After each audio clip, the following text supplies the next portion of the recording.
Добар ден, почитувани, и добре ни дојдовте во отворената програма Радио што се гледа. Денеска стартуваме со четвртото издание на емисијата Док Едукација за грижа и информирање, заедно со мојата драга пријателка и воедно ќе речам и колешка, Тања Барлаковска, од прифаталиштето за кучиња при јавното комунално предпријатие Комуналец Прилеп, ветеринар со искуство, ветеринар кој што е голем љубеник во кучињата. Денеска ќе имаме една тема која што верувам дека взаемно ќе споделуваме и искуства, но и ќе едуцираме за она што може да се превенира, бидејќи ќе стане збор за болеста лешманија. Тоа е болест која што се појавува кај кучињата, но за жал се пренесува и кај луѓето. Најпрво предлагам да го слушнеме разговорот со Татјана Мурговска-Станимировиќ, епидемиолог од Центарот за јавно здравје Прилеп. Со докторката Татјана разговаравме на оваа тема, како се манифестира во Центарот за јавно здравје Прилеп, дали се зголемува бројот на регистрирани случаи на оваа болест и како може да се превенира. Најпрво, значи, стартуваме со тој разговор, а потоа со разговорот со Татјана Барлаковска. Тема лешманија или лешманиоза разговараме со Татјана Мурговска-Станимировиќ, епидемиолог во Центарот за јавно здравје Прилеп, за тоа каква е состојбата изминативе 10 години, дали има зголемување на бројот од заразени луѓе и односно дали Центарот за јавно здравје Прилеп ја следи состојбата и на што се должи наводно зголемениот број на луѓе кои што се заразени од оваа болест, бидејќи како што знаеме од животните таа се пренесува и на луѓето. Докторке, добар ден. Добар ден. Кажете ми, секако ги имате податоците, како се движи состојбата со оваа болест во општина Прилеп и во регионов, бидејќи Центарот за јавно здравје ја следи состојбата за регионот од повеќе општини? Лешманиозата во нашата општина прв пат е регистрирана во 2007 година со 2 случаи и од тогаш се регистрира скоро секоја година во вид на поединечни, односно спорадични случаи.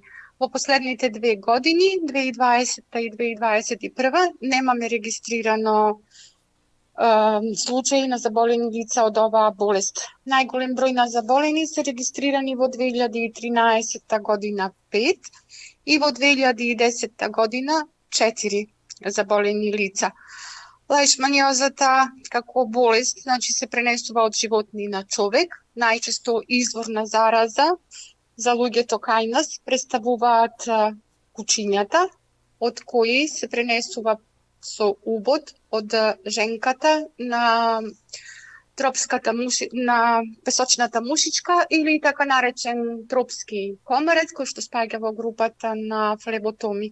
Инаку ова е паразитарно заболување кое што ке луѓето може да се јави во 3 форми: во кожна форма, кожно-слузокожна форма и висцерална форма, која што е воедно и најтешка форма и се нарекува кала азар.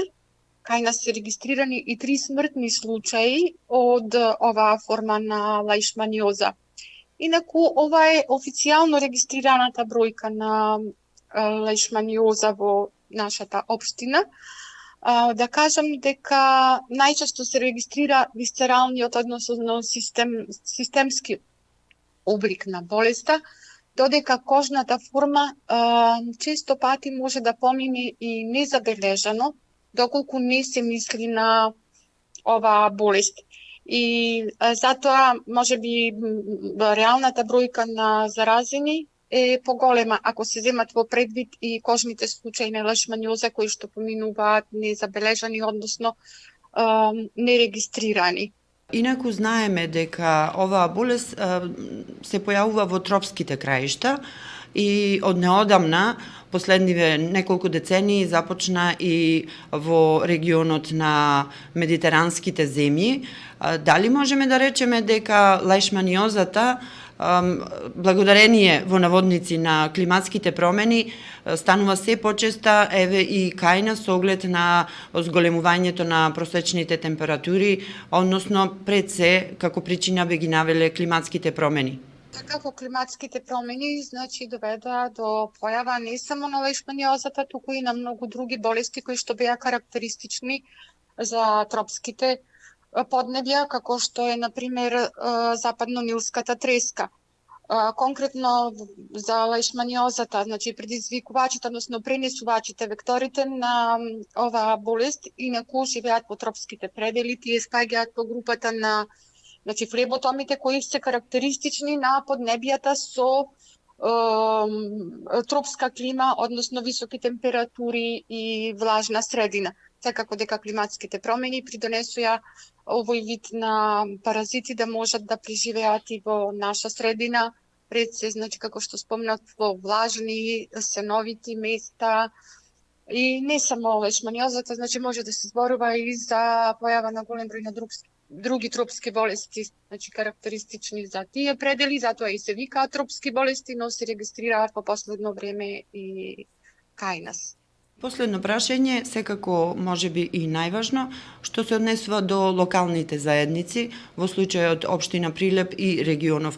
Како превентивно би се заштитил од оваа болест? Постојат ли одредени начини? Дали тоа е со одредено прскање во краиштата каде што се појавува оваа болест, рековме кои се тие, или пак постојат некои други начини? Со оглед на тоа дека е вектор пренослива болест, односно извор на зараза се кучињата кај нас претежно, се пренесува, рековме, со посредство на вектори. За сузбивање на болеста кај луѓето основно е да се сузбие болеста кај животните, односно кај изворите на зараза. Тоа спаѓа во доменот на ветеринарните мерки, а секако тука дека може и локалната заедница да помогне. Инаку, систематските мерки на дезинсекција, кои што се спроведуваат за уништување на комарците, по известна мера,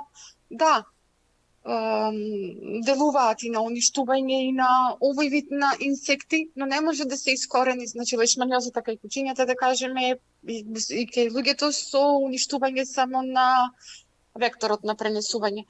Треба рана диагностика, третман, или други мерки за сузбивање на болеста кај животните, а кај човекот секако тука индивидуалните мерки пред се, заштита од убоди од инсекти во текот на топлите летните месеци, премачкување на кожата со репелентни средства, односно заштита од убоди на инсекти, други мерки не постојат.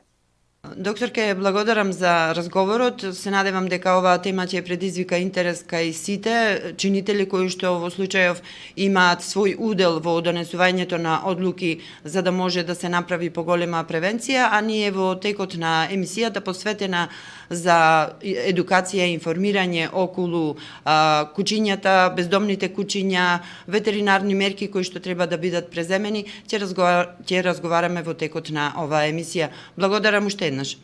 И благодарам на поканата.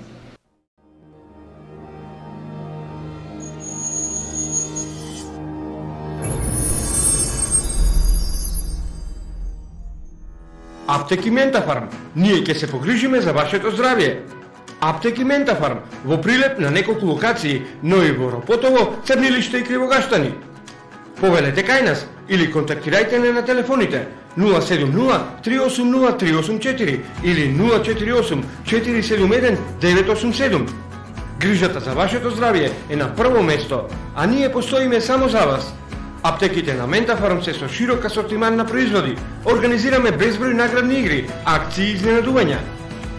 Аптеки Ментафарм во секое време за вас. Се работи за вашето здравје. Добре дојдовте кај нас.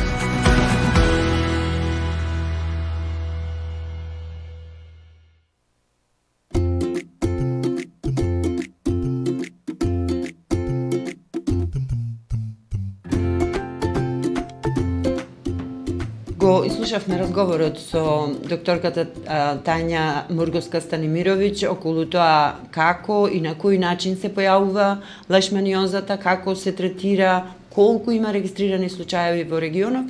Она што беше интересно од разговорот што го слушнавме, а што остави впечаток кај мене, е дека не е некој голем број официјално регистриран.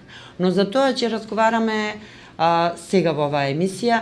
Многу ме интересира од аспект на ветеринар, од аспект на тоа колку случаеви се регистрирани во Прилеп, па и во регионов, доколку имате податоци, дали имате сознанија дека се зголемува лешманијата во регионов овде, во Прилеп, за општина Прилеп зборуваме, како болест кај кучињата? Здраво на сите. Би почнала со тоа дека ако сакаме да бидеме зелен смарт сити град и европски град, треба да знаеме дека лешманиозата е многу важен елемент кој директно влијае на граѓаните и нивната благосостојба, конкретно во општина Прилеп. Со оглед на фактот дека припаѓаме во европскиот регион и според податоците на Светската здравствена организација, во 2020 година од овој регион се пријавени само 199 случаи кои што воглавно се увезени од Африка и Америка. Се работи за случаи на заболени луѓе. Точно, значи, јас ќе зборувам од аспект на животните, односно како ветеринар, можам да кажам дека потенцијалот да предизвика болест и смрт е голем на лешманијата, затоа што само во ветеринарната клиника за која што имам информации, оваа година досега се регистрирани 309 кучиња заболени од лешманија. Тоа е алармантно. Па, да. Да, не е добра информација. Значи, да, не е добра информација и дека очигледно дека многу имаме голем број на фактори кои што влијаат на тој резултат, на таа бројка. Ајде да се вратиме сега што е лешманија, како се манифестира, Так. како изгледа таа болест кај Так. кучињата, се со цел да предочиме оние што во моментот следат и слушаат, Так. на каков начин можат да препознаат дека таа болест се појавила кај нивното куче. Така, како што и кажа, значи, докторот предходно дека тоа е паразитска болест која што се пренесува само со вектор. Тоа е sandfly, песочната мушичка, која што и може да ја пренесе женката земајќи значи крв од болно животно во незиниот организам се формираат тие паразити кои што можат да предизвикаат болест и каснувајќи друго здраво животно или човек може да го пренеси паразитот значи на друга индивидуа. Значи стрикно само развојот на паразитот се одвива со вектор, односно во ајде така наречен комарец, не е комарец, песочната мушичка, sandfly. Таа можам да кажам според тоа што го знам од паразитологија, за што може има многу да се зборува, но јас само ќе напоменам кратко дека има краток домет на летање, значи дека не може да предизвика болест ако имаме тука болно куче и да предизвика болест некаде подалеку. Или пак не значи дека тој што има болно куче од лешманија дека ќе се зарази. Директниот контакт со заразените животни не значи ништо. Значи потребни се услови, како што кажав, и фактори да се совпадне за да се случи болеста. Затоа имаме и толку мал број на заболени можеби луѓе и затоа заради тоа што сепак тука игра улогата имунолошкиот одговор. Тој паразит може да живее во организамот на човекот и на животните, но само мал број од тие паразити може да предизвикаат болест. Имаме значи фаза на болеста, односно би се нарекла фаза кога не постојат симптоми, кога животното е здраво. Дали ќе се разболи и дали ќе покажи тоа е субклинички, дали ќе покажи клинички знаци, дали ќе покажи знаци на акутна појава на болеста или во хронично ќе премини. Хронично е веќе лекувањето и менаџирањето на болеста, каде што животното се одржува во живот на некој начин со лековите кои што ги прима. Како може собственикот да знае дали неговото куче има лешманија и дали вие како ветеринар препорачувате тестирање, бидејќи тоа се зема во предвид како и има на располагање тестови? Да, тестовите се на располагање и веднаш можеби нешто што сакав на крајот да го препорачам, препорака моја е тестирање на кучињата, значи препорачливо е, не е никаде со закон не се обврзани собствениците, но добро е да се тестира кучето барем еднаш годишно. за да се открие во можеби во многу рана фаза. Но знаците се некаде се специфични, но не мора да значи, може да избунуваат. Така да јас приложив фотографии кои што може да се видат. Значи како изгледа едно куче болно од лешманија. Искусен ветеринар веќе го познава при првиот поглед.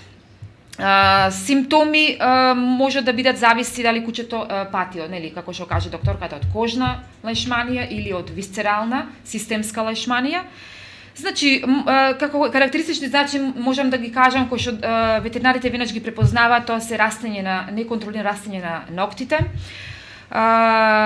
опаѓање на влакното, појава на кожни промени со чиреви, со ранички кои што не зараснуваат, крварење од нос, од природните отвори, шепање на кучето или куцање, и така натаму може, значи се јавува секако оние симптоми на треска, на алатергија, кучето е тажно, очите, значи, веднаш кажуваат дека кучето не е во ред, и тоа е карактеристичен знак, може да има и други слабење, нормално пореметен апетит и така натаму. Значи, знаци кои што ќе му кажат на собственикот дека треба да појди кај ветеринар.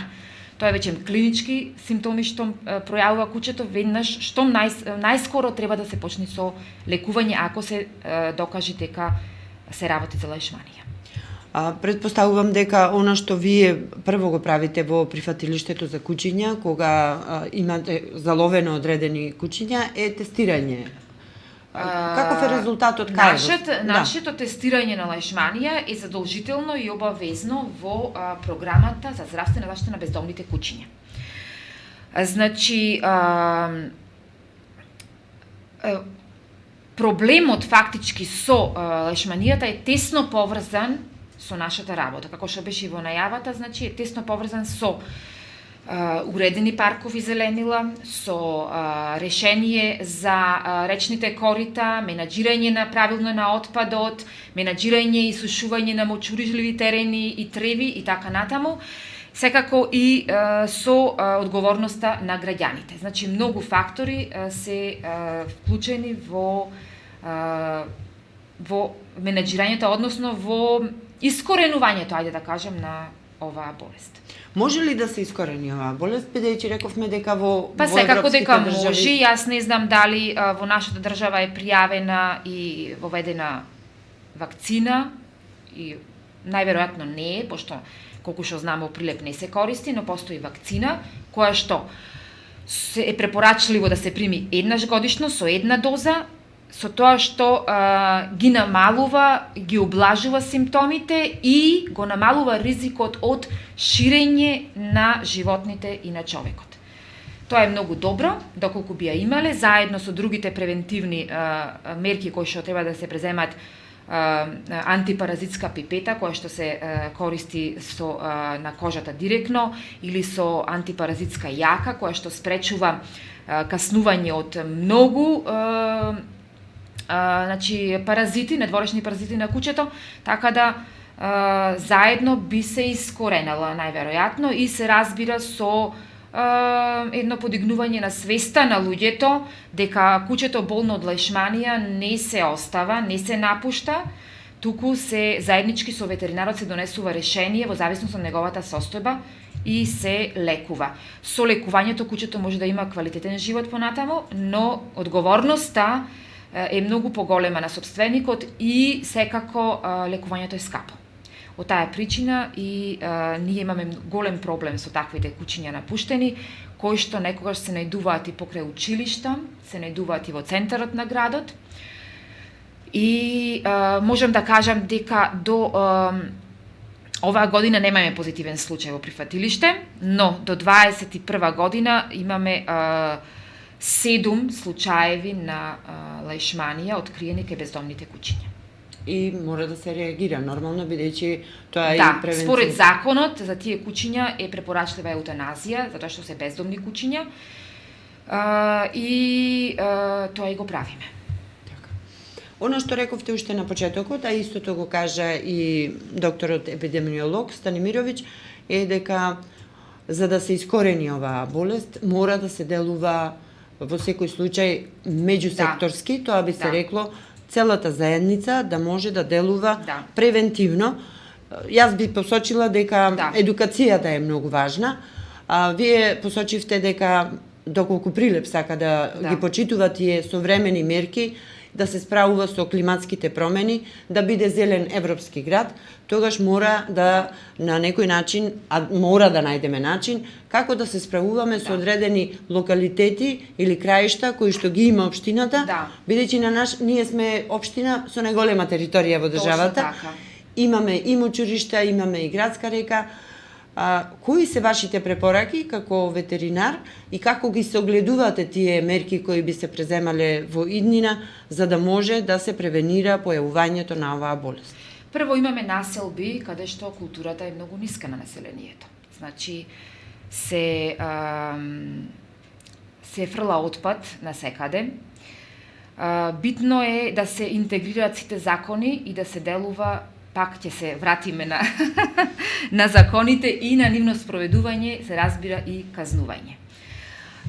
Паралелно и со едукација и сите други мерки, ние како град го имаме значи речното корито кое што останува со години наназад несредено, исчистено за кое што комуналец редовно се грижи, но со недоволно внимание и со недоволен приоритет во градот.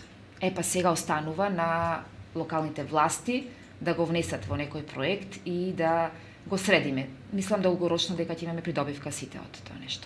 Сигурно. Да. Во секој случај треба и поголема едукација, јас би рекла, бидејќи граѓаните сигурно голем број, меѓу кои се ставам и јас, не знаат точно што значи оваа болест и што би значило, бидејќи овој податок што го кажавте за регистрирани кучиња во ветеринарната клиника со лајшманија е навистина алармантен. Можам да кажам и други податоци кои што се навистина шокантни. Се проценува дека годишно се случуваат околу 700.000 до 1 милион нови случаеви. Значи, тоа е на ниво на оваа болест се јавува кај најсиромашните луѓе и поврзана со неухранетост, раселување на населението, лошо домување во кој што спаѓаат сите овие работи кои што ги кажавме со отпадот, слаб имунолошки систем, значи неухранетост кај граѓаните и недостаток на финансиски средства. Исто така е поврзана потоа е дури поврзана со климатските промени, со уништување на шумите, со како што го спомнавме коритото, значи неправилна изградба и одржување на базени со вода и речни текови и битен податок е дека околу 70 животински видови, вклучително и луѓето, се пронајдени како природен резервоар, односно домаќини на паразитите лајшманија. Ги има над 20 видови, а песочните мушички се над 90 видови кои што можат да ја пренесуваат. Тоа е шокантно. Да. Кои се вашите препораки како ветеринари, како човек влюбеник во кучињата, во однос на тоа тие кои што имаат кучиња своји миленици дома, јас би рекла, превенција или лекување. Во смисла на тоа, што доколку земам јас куче од прифателиштето, сакам да го вдомам, што е првото што би го направил кога се има во предвид дека овие показатели се алармантни? Кучињата за вдомување кои што ние ги нудиме се тестирани на лајшманија и во моментот на вдомување се негативни на лајшманија. Но, како препорака за сите сопственици кои што имаат миленици е да ги избегнуваат можеби терените кои што се валкани, како што се ливади, паркови, речни корита и рекички и така натаму, каде што има вода која стои. Да не ги шетаат своите миленици во приквечерните часови и многу или во многу ранните утриски часови. Ние спаѓаме во групата на ендемични градови на Лајшманија. Кога може Лајшманија да ја има на 1220 надморска висина во Крушево, што останува за нас кога сме долу. Значи, ние сме ендемско подрачје, испаѓаме во европскиот регион и навистина треба да имаме поодговорни сопственици. Ако ме прашувате како ветеринар, кој што работи во ветеринарна амбуланта, секако дека куќето треба да се лекува, лекувањето е скапо и сопственикот одлучува.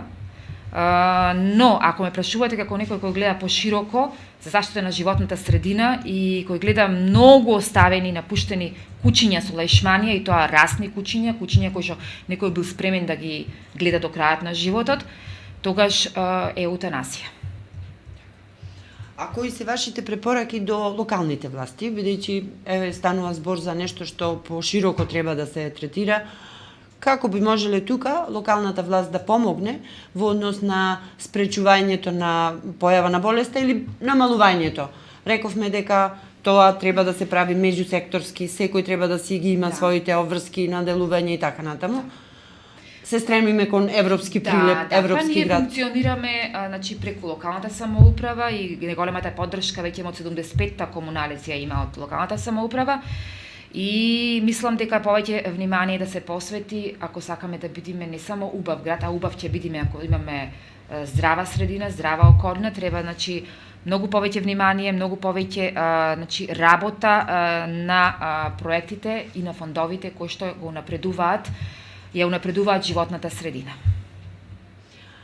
Тања, јас благодарам за разговорот и за оваа тема која што денеска ја зачнавме.